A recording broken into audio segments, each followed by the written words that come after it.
Assalamualaikum, salam Malaysia Madani Kanta 744 mendahului berita.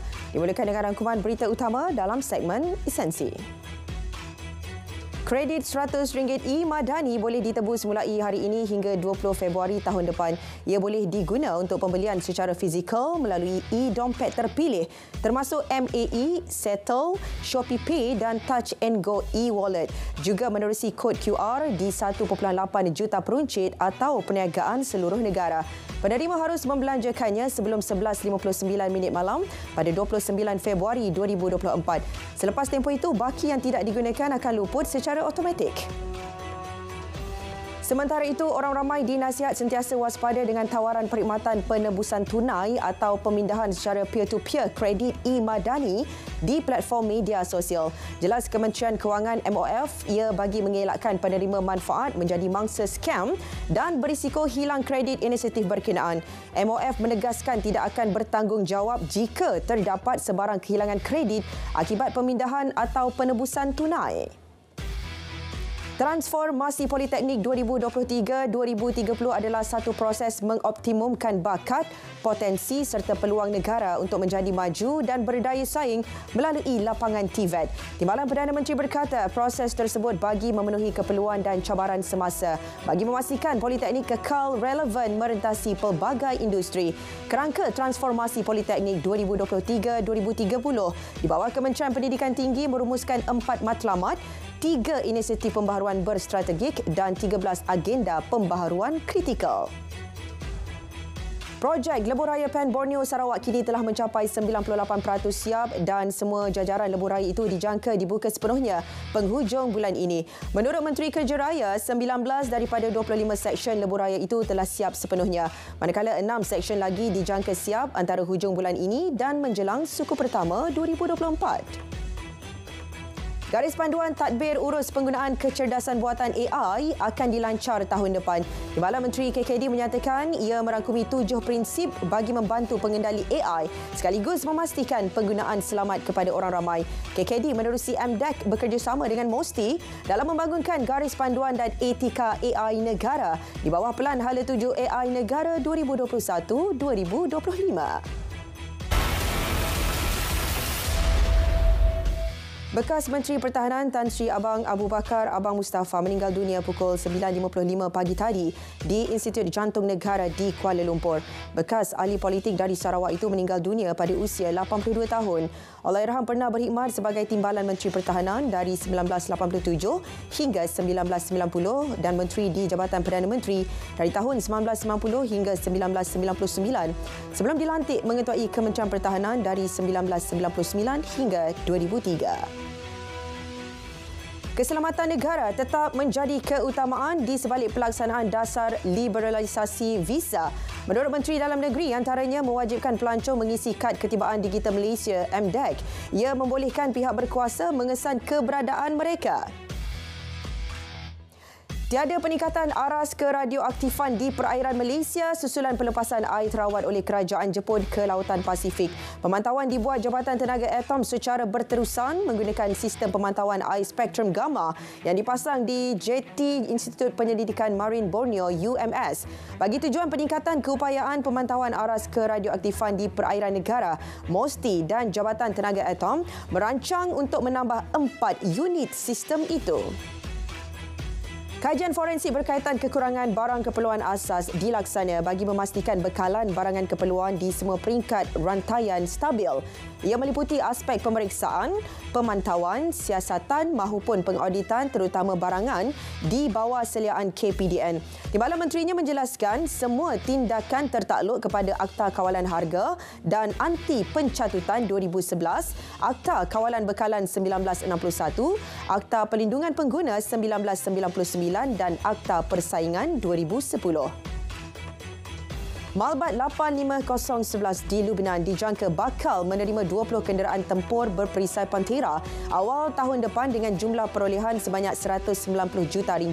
Menurut Panglima ATM, kenderaan itu bakal menggantikan aset usang termasuk kenderaan perisai Raspan Zakonda. Hampir 2,300 sukarelawan khidmat bantu di rumah direkodkan setakat November. Ia telah memberi khidmat kepada 6,698 warga emas serta 1,998 OKU di seluruh negara. Timbalan Menteri KPWKM menyatakan bakal mewujudkan sistem yang akan menjadi submodul sebagai nilai tambah kepada pengurusannya. 3 individu termasuk seorang ahli perniagaan bergelar Datuk didakwa di Mahkamah Magistrate Johor Bahru atas 3 pertuduhan mengedar dadah. Mengikut pertuduhan, mereka didakwa bersama 2 lagi lelaki warga Myanmar mengedar dadah MDMA di Jalan Sagai 6, Taman Pasir Putih, Pasir Gudang pada 27 November lalu. Mahkamah menetapkan 23 Januari depan untuk bacaan pertuduhan oleh jurubahasa Myanmar serta sebutan semula bagi laporan kimia. 5 beradik termasuk seorang rakan mereka dihadapkan ke Mahkamah Seksyen Kuala Kangsar atas pertuduhan melakukan amang seksual fizikal dan rogol berkumpulan terhadap seorang kanak-kanak perempuan bulan lalu. Kesemua tertuduh berusia 14 hingga 31 tahun.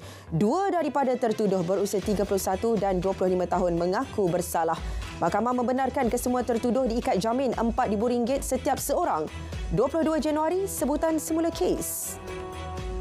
6 lelaki termasuk seorang remaja bawah umur mengaku bersalah di Mahkamah Magistrate Sungai Petani atas tuduhan merusuh pada 27 November lalu. Mereka dituduh telah berhimpun secara berkumpulan dan mencederakan seorang lelaki di hadapan sebuah hotel. Pendakwaan dibuat mengikut Seksyen 147 Kanun Keseksaan yang memperuntukkan hukuman penjara 2 tahun atau denda atau kedua-duanya jika sabit kesalahan. Mahkamah menetapkan 7 Januari depan untuk sebutan semula kes. Buruh kasar mengaku tidak bersalah di Mahkamah Seksyen Kuala Terengganu atas tuduhan menyebabkan kematian rakannya pada bulan lalu. Kejadian berpunca daripada pertengkaran dipercayai berkaitan kes narkotik dan hutang lama. 1 Januari sebagai tarikh sebutan semula kes. 102 kes penyakit berjangkit dikesan dalam kalangan penduduk terjejas banjir di PPS di Kelantan sejak 23 November lalu hingga semalam. Ia membabitkan 5 jenis penyakit berjangkit iaitu jangkitan saluran pernafasan akut, penyakit kulit, acute gastroenteritis, konjungtivitis dan demam. Menurut Pengarah Kesihatan Negeri, klinik-klinik dibuka di PPS terlibat bagi tujuan kawalan dan pencegahan penyakit berkenaan. Lelaki dipercayai lemas selepas bot yang dinaiki terbalik di Kampung Bakat Rantau Panjang, Kelantan. Ketua Balai Bomba dan Penyelamat Rantau Panjang berkata, mangsa dalam perjalanan pulang bagi memeriksa keadaan banjir di kawasan rumahnya. Bot dinaiki terbalik menyebabkan mangsa lemas di dalam air banjir. Makis Pulau Pinang merampas 33.9 tan metrik dagangan kayu mengandungi serangga perosak yang diseludup dari Papua Nugini. Rampasan dianggar bernilai RM186,000 dibuat di Pelabuhan Pangkalan Kontena Butterworth menerusi pemeriksaan rutin. Sabit kesalahan boleh didenda tidak melebihi RM100,000 atau dipenjara tidak lebih 6 tahun atau kedua-duanya. Seorang peniaga berdepan tindakan di bawah Akta Kawalan Bekalan 1961 gara-gara enggan menjual dan menyimpan minyak masak paket bersubsidi. Pengarah KPDN Perak berkata, perbuatan itu dikesan hasil serbuan op samar di sebuah premis runcit di Desa Cepur Indah, Cemor. 90 paket minyak masak 1 kilogram, lesen runcit barangan kawalan, lesen pendaftaran syarikat dan dokumen berkaitan disita. Nilai sitaan dianggarkan RM225 dan kes disiasat di bawah Akta Kawalan Bekalan 1961. Bunyi letupan kuat dan berterusan ketika kebakaran sebuah kilang di Bukit Selambau, Kedah dipercayai berpunca daripada bateri yang disimpan di dalam premis terbabit. Pengarah JBPM Negeri memaklumkan banyak kelongsong bateri ditemukan bertaburan di kawasan itu. Semalam, 3 gudang barangan terpakai berupa logam tembaga dan wayar musnah dalam kebakaran. Tiada kemalangan jiwa dilapor. Melaka merangka beberapa inisiatif dalam menjaga kebajikan nelayan di negeri itu. Ia termasuk pemberian bot dan kapasiti enjin yang lebih besar, termasuk perluas kawasan tangkapan ikan khasnya di kawasan terjejas tambakan pasir. Esko berkata, perbincangan bersama syarikat konsesi penambakan laut telah dijalankan untuk melihat bantuan yang boleh diberi kepada nelayan melalui program tanggungjawab sosial korporat. 3 lokasi strategik di Port Dickson dipertimbang bagi pembinaan masjid terapung. Ia bakal menjadi ikon pelancongan di daerah tersebut. Menurut Menteri Besar Negeri Sembilan, kos perbelanjaan bagi pembinaan masjid tersebut dianggar RM25 juta. Sidang Dun Pahang hari ini meluluskan usul mendesak bantahan terhadap kekejaman, kezaliman serta keganasan rejim Israel di Palestin. Usul yang dibawa oleh Exco Agama Negeri dan dibahas wakil sebelum diluluskan sebulat suara. Menurut Menteri Besar Pahang, bantahan tersebut juga rentetan peranan PBB yang dilihat gagal mengekang serangan berterusan rejim Zionis terhadap penduduk Gaza. KWAP dijangka merekodkan sekurang-kurangnya RM6 bilion nilai pendapatan pelaburan tahun ini. Ia hasil mandat yang diberikan kerajaan kepada badan berkenaan untuk mencapai pulangan pelaburan secara optimum bertujuan meningkatkan dana caruman. Secara keseluruhan, KWAP mencatat rekod purata pendapatan pelaburan RM6.7 bilion pada 2018 hingga 2022. Bank Negara dan Bank Dunia umum dua inisiatif penting mendorong sektor kewangan menyokong hasil positif bagi alam semula jadi. Menerusi inisiatif pertama, panduan penilaian risiko akan dibangunkan melalui rundingan bersama Sekretariat Pasukan Petugas Pendedahan Kewangan Berkaitan Alam Semula Jadi TNFD. Inisiatif kedua pula membabitkan penggemblengan modal swasta untuk penyelesaian berdasarkan alam semula jadi. Pelabur asing kekal pembeli bersih di Bursa Malaysia. Ini bagi minggu kelima berturut-turut dengan nilai aliran masuk berjumlah RM246.3 juta. MIDF Research memaklumkan jumlah itu susut 35.7% daripada RM382.8 juta minggu sebelumnya. 3 sektor teratas dengan aliran masuk asing bersih tertinggi adalah perkhidmatan kewangan, utiliti dan penjagaan kesihatan. 3 sektor teratas dengan aliran keluar asing bersih tertinggi pula adalah produk dan perkhidmatan pengguna, pengangkutan dan logistik serta tenaga.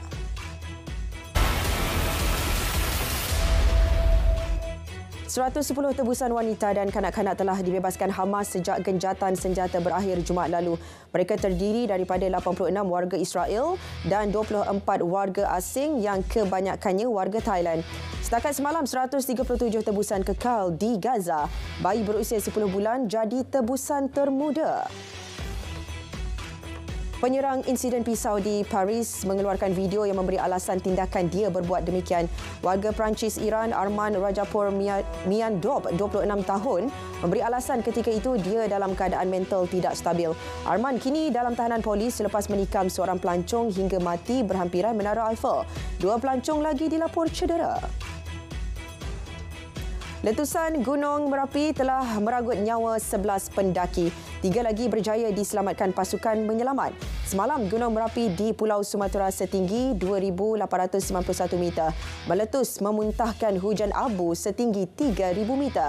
Agensi Mencari dan Menyelamat Padang mengesahkan 26 orang masih belum diselamatkan. Di Marseille, Perancis, sebuah bangunan runtuh selepas kebakaran berlaku di tingkat 2 dan atas bangunan terbabit. 7 orang dilapor cedera dan menerima rawatan di hospital akibat kebakaran itu, manakala lebih 20 yang lain dipindahkan. Baik saudara, Kanta 744 berakhir di sini. Dari sungai ke segara, Palestin pasti merdeka. Malaysia Madani, tekad perpaduan penuhi harapan.